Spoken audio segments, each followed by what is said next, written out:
Welcome back to the Fireside Chat with me, Jason Bronner, the Bourbon Redneck. Hey, we've got a bunch of questions from the last time. We want to keep those coming in. Thanks for your questions, and we're going to start out with those this evening. So one of the first questions was, what is the hardest part about being a bourbon redneck? In quotations. The hardest part is definitely the fans. I mean, it's unbelievable that I have none.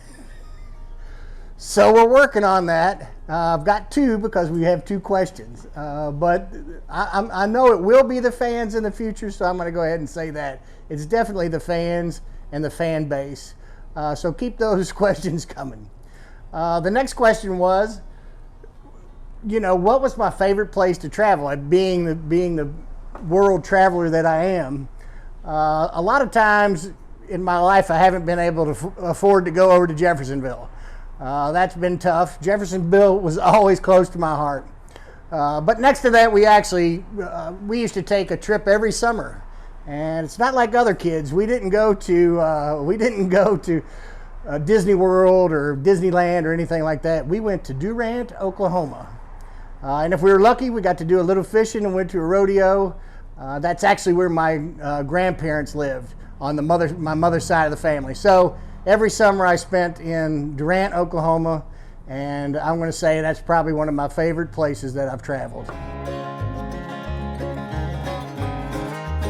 lot of these chats are going to be about just some stories that I've got from the industry and being in business, being in the bourbon business.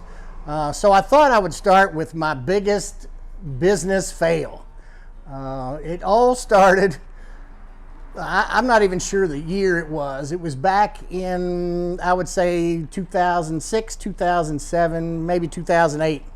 My wife was, pregnant with our second child, and we had a young child. Tatum was about 2, and I think Calvin was just being born. So as a restaurateur, working 16 hours a day with a brand new restaurant, brand new baby, brand new family, it was difficult. It was tough on me. A lot of times I'd work all weekends and really not want to talk on Sundays. My wife would always say, "Why aren't you talking?" I was like, "Because it's Sunday," and I was just kind of wore out. So a friend of mine at the time, it was actually Julian Van Winkle, we're still friends, said he was going to bring by a chef, some kind of national known chef, a James Beard guy or whatever. And I had a ton of stuff going on and said, "Yeah, I'll meet you here for some whiskey on Sunday." And I was like, "Well, okay, Sunday." So like I said, Sunday not being my best day of the week, Julian came in with this chef and I said, "Hey, how you doing? You want to drink some whiskey?" Because of my, we'll get into this later, that I collect a lot of old whiskey and have got stuff from, Prohibition on. And so I think he was bringing this guy by to try some old whiskey. And I said to the chef, I said, "You want to drink some whiskey?" And he was like, "I don't know, man. We had a big weekend. We had a big night." And it didn't take much for me because, like I said, I had 2 young children at home and a new restaurant and just working my butt off. So I kind of blew it off. I mean, I blew Julian off. I blew the chef off. And I'm sure Julian was mad at me for a couple of years after that. And he might still be. I hope not. If he sees this, I apologize. So what happens was my wife and I, once again on Sundays, maybe 6 months later, watching a show called Treme, which was on HBO, I think. Yeah, HBO. And it was all about post-Katrina New Orleans. And she had lived in New Orleans for 5 years. I'd been there several times, loved it, loved the cuisine there. Me being somewhat of a foodie, love the food atmosphere of New Orleans. So we were watching the show, and one of the local chefs, so they had a few celebrities on the show playing themselves, like Emerald and whatever.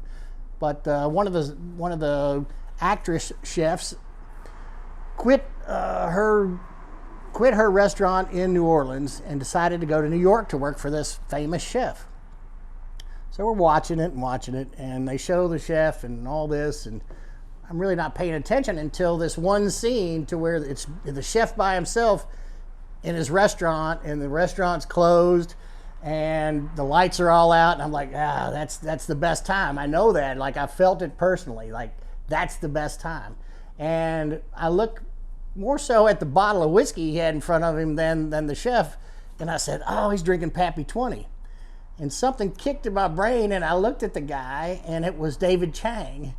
And I told my wife, I was like, that's the guy that was in the restaurant 6 months ago that I blew off. And she is like, you're a complete idiot. So as fails go, you know, when chefs come to town, it's part of our culture that you're supposed to roll out the red carpet. You're supposed to send out, and especially me being in the food and bourbon end of it, we cook with a lot of bourbon. And like I said, this was years ago. That, you know, what an opportunity this guy, you know, after kicking myself in the butt several times, that this guy's, you know, world-renowned chef, and I blow him and Julian Van Winkle off, and they're sitting right at this table right here. So anyhow, I think that's one of my epic fails of the restaurant business, being in it. There's several others, believe me, but I think that's the one that takes the cake. And so here's to Julian and David Chang, if you guys see this. David, I know that he's had a family recently. I follow him on Netflix and all that. They didn't have that stuff back then, but I'm following him on Netflix now, and I know you've got a family, so I know you know it's difficult, but I apologize from deep down that we didn't sit and drink some whiskey. And I'm going to leave an open invitation that anytime you're in town, Julian, you know the same, come by. We'll have some good whiskey and laugh about what times we didn't share together. So that's my epic fail of the restaurant business. Well, everybody, thanks for tuning in. Keep those questions coming. Hopefully we'll do this a couple of more times, and I'll see you soon. So remember, it's all about the story. Cheers.